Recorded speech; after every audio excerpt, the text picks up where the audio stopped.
So here is this new app from Oticon, Oticon Companion, hearing aid remote controller. Oticon Bluetooth hearing aids discreetly and easily. Adjust the volume settings of your surroundings, check your battery levels, find your hearing aids if you lose them,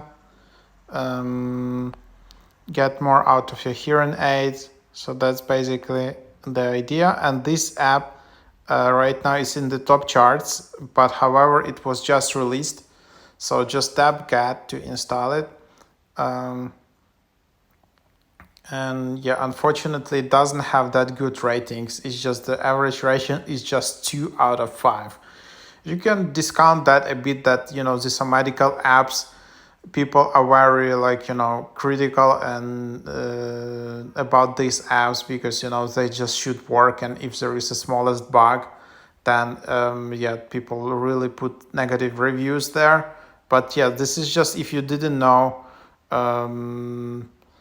this is the app for the hearing aids from Oticon. You can pair now or pair later, and then turn Bluetooth on, tap the Bluetooth, and then return to the app, and then just you can connect your Bluetooth devices, find hearing aids, and then you can just access these settings, battery notification settings, hearing aid details. Yeah, so just basically the app to manage all of these settings regarding your device. So here, and then you can just create an account. You can create an account with Apple, Google, or Facebook. So yeah, that's basically the idea. So give a try to this app.